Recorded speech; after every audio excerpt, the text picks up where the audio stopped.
and gentlemen, welcome to it. It is the Ace Michaels Show. And let's get this off the plate right off the bat. Contrary to popular belief, I am the hardest working man in show business. I will work on anything 24 hours a day. That's true. That's true about me. Like, I don't mind working hard. However, I only want to do what I like to do. Does that make sense? Like, I want to do production, for example, right? I do production. So I will do any editing. I'll do hanging lights. I'll do casting. I'll do anything in production. But I don't want to do working 3 jobs that are unentertainment business related to work 1 entertainment related job. Does that make sense? Are you like that? If you are, I want to hear from you. Send me an email with the subject work. You can send it to beyondthebuzz@yahoo.com. If it's a clever email, of course, we will read it on the air. And if it's super clever, we'll have you on the show and talk about it. It's a new trend in doing what you love. Getting paid doing what you love is kind of the new black in America. There's more people doing their own things. They're doing Shopify stores, and they're doing things that they want to do, hopefully that they love to do. So I'm interested in hearing from you. And remember, I'm for hire, but just what I love to do. Anyway, on the show today, we have Dawn Noel, who's back. Woo! Dawn is a filmmaker. She's an auteur in the entertainment industry. She's a filmmaker, female, making films, which we'll talk about too on this whole kind of me too, I'm a female, give me a damn script to produce just like you would a man movement that's going on. Interesting, interesting. Sisters are doing it for themselves. Welcome to the show, Dawn Noel. How are you doing? Good. How are you? Thank you so much for having me back. You're always welcome here. We had such a good time last time talking and learned a lot from your career. Like, what you're doing is amazing. Amazing. I don't think there's many doing it like you. But just so the new audience can find out a little bit, give us a brief rundown on everything you've done. Okay, well, like a little short of everything. I started out as a dancer. I'm originally from Philadelphia, New York. I started out as a dancer, and I got my BFA. I went to the High School for Performing Arts in Philadelphia. I got my BFA from the University of the Arts in dance. Nice. And a wonderful career for myself as a dancer, doing classical dance, ballet, modern dance companies. Then went on to do a few Broadway shows like Lion King, In the Heights, Fame. And then I found myself touring around the world with Madonna and J-Lo as a dancer. Which is nice. Which was awesome. I got to see so many places I never would have gotten a chance to see. And awesome experience. While I was doing all that, I was constantly in my acting classes. I was constantly auditioning for independent films as an actor and building my reel, because I knew I was going to come to Los Angeles one day and just have everything ready. And then when I got here, I was like, okay, where's the auditions? Yeah, exactly. And, it wasn't what I expected. I was like, hey, I'm professional. I have work ethic. I'm talented. Nobody cared. Nobody cared how many Broadway shows you did. Nobody cares about independent film. Are you the new hot thing? That's what they care about. And so I got bored, and I started producing and creating my own projects like you were just talking about. So I produced and starred in my first short film, Shattered Pitch. That was about 5-6 years ago. And then about 3 years ago, I did 22 Years. So both are award-winning short films that I'm acting in and that I produced. And you can see them on Amazon Prime, IndieFlix, Prime TV, Shorts HD Shorts TV. So they're both of them are on a bunch of different Nandar Pictures. Sorry, there's a bunch, but you can see it anywhere online on these online streaming platforms. And actually, 22 Years, we have another festival at the end of the month. It keeps going. Like this 22 Years has been in the film festival circuit for at least 2 years. Like it just keeps. Now, is that on Amazon Prime? Because I think I might have accidentally saw some of your film. 22 Years is on Amazon Prime now? But I can always send it to you. Yeah, you can send it. But I think I was just like one night going through films, And I think I started to either see a little piece of it. Maybe. I don't know. You know what I'm saying? But that's awesome.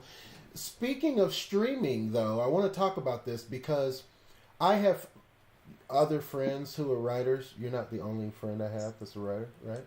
And some of my friends, some of my writer friends are all about streaming services now. Now they're talking like, oh yeah, man, we're getting seen by Netflix. Oh yeah, man, we're going to put our film on Crackle, you know? Right. So is that the new thing for filmmakers, to be on the streaming service instead of like ambition to have your film released in a theater or on a TV? I think you just have to have really clear goals. Like right now I'm producing 4 feature films and they all have a different place. So, I mean, if you want to distribute it yourself, it's possible, which is awesome, which is great. You don't have to deal with a middleman. But then that, that's a lot of work. Right. The reason why I got the middleman is to give them a percentage so they can go out and do all the thing.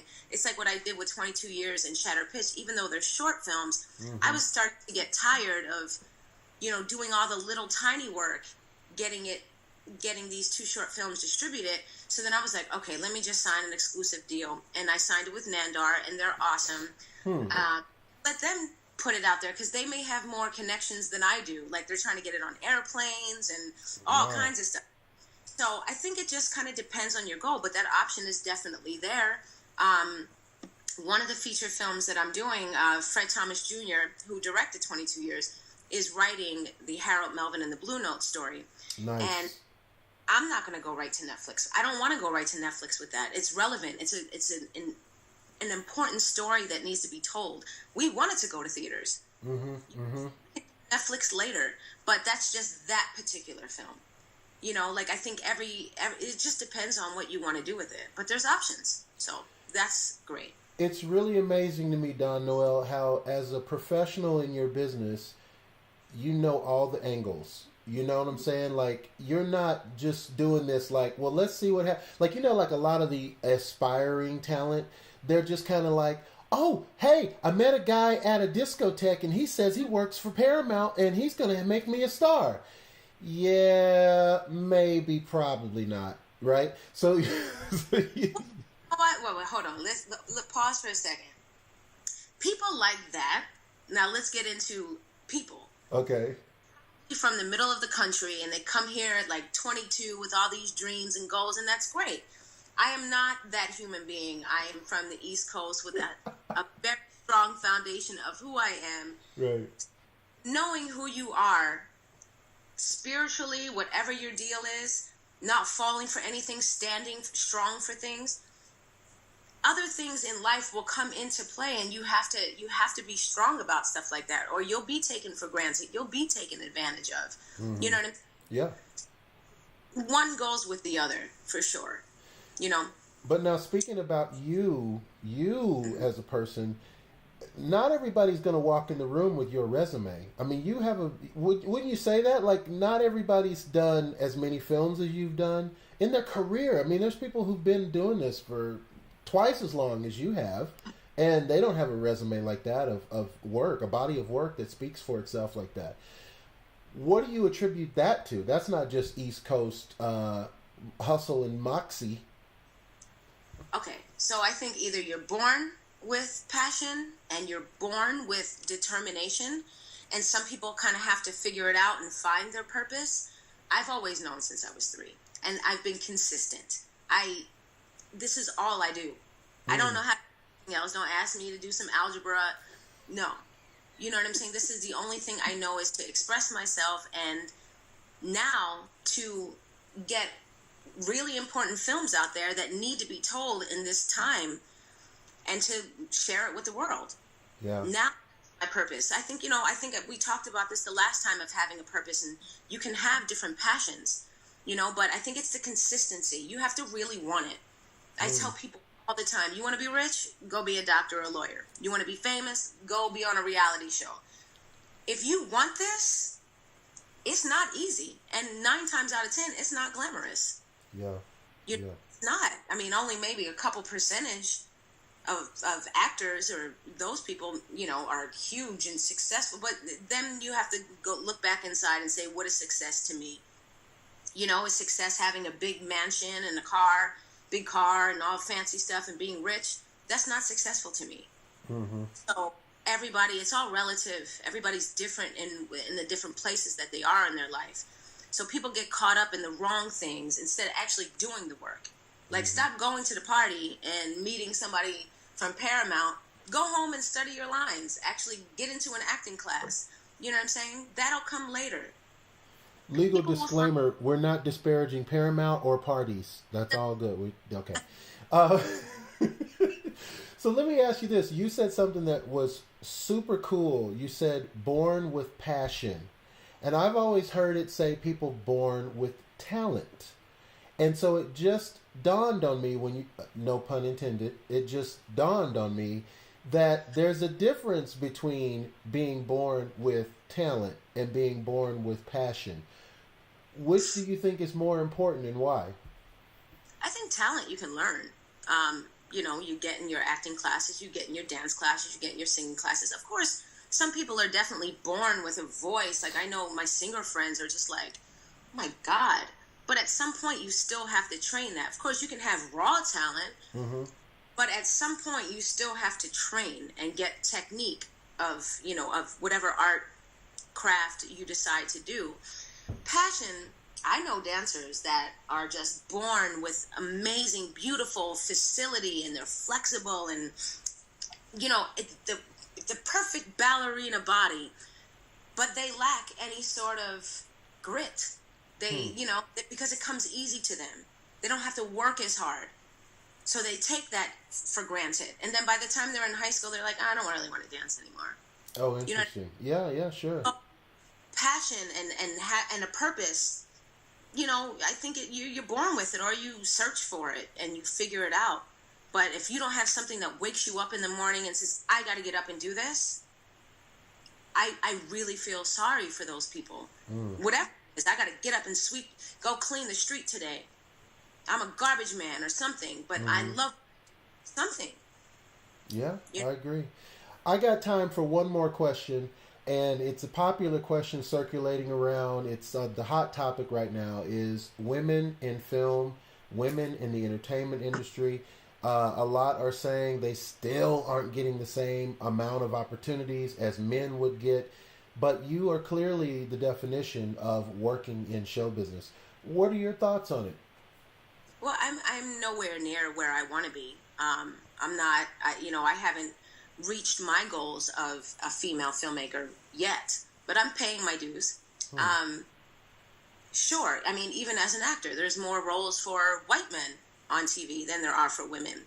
I think things are changing slowly, and it will take time. And if people just continue to stand up and fight for things or prove themselves, I guess. But all we can do is just continue to create amazing work, and people will recognize.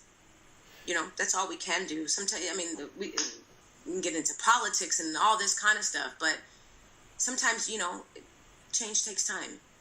Yeah, and from my perspective, on outside kind of looking in, I was watching some shows the other day, and most had female leads.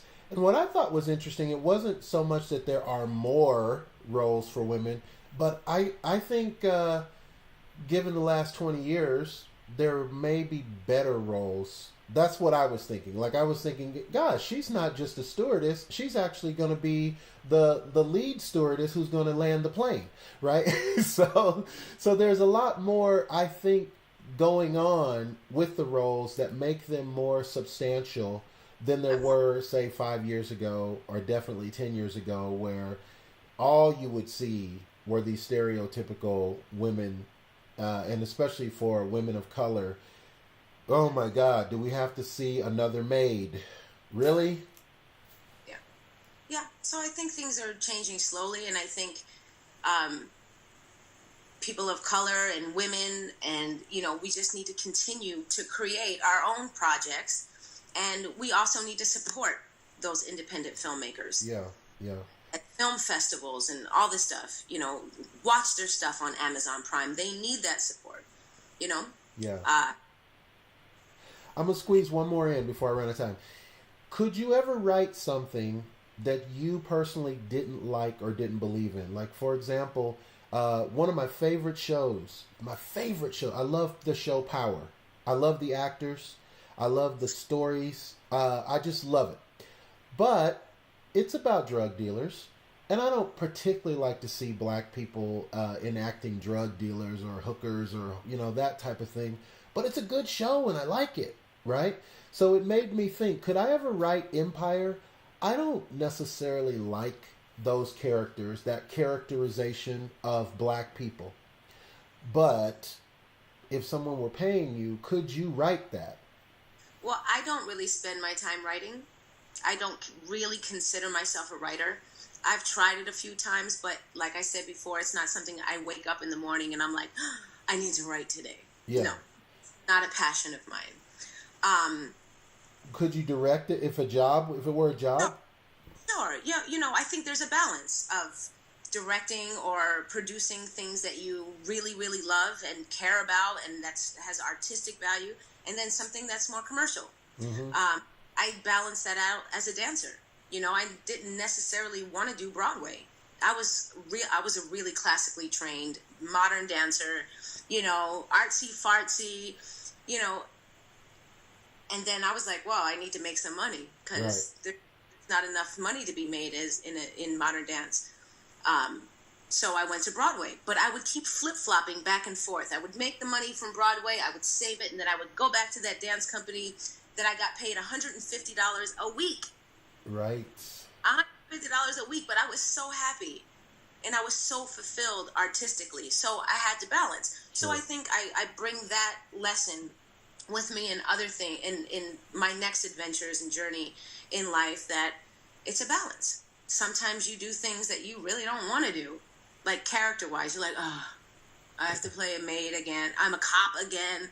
Actually, I like, but at some point you want that meaty, juicy role, but then you got to pay your bills. So it's a balance. It's always something to learn from anywhere, and work begets work. I love it. And are you bilingual? You speak Spanish? ¿Hablas español? Un poquito. A little bit, but I don't practice enough. Yeah. Do you get cast in roles where you're supposed to be Latina? I don't talk about race, religion, or politics. And that is what's up. And that's why we like you so much. Hey, man, it's the Ace Michael Show. It's Dawn Noel. She's been on the show before. She's on today. Listen, if you want to reach out to her on the social media, we allow you to do that. But where do they need to go, Dawn Noel? Well, you can find me on Facebook and Instagram and Twitter under Dawn Noel, DAWNNOEL. And then my website is www.dawn-noel. That's DAWN-NOEL.com. And that is what's up. Hey, man, we love you. You know what I say at the end of every show. I still mean it to this day. Live the life you love. Love the life you live. Thank you.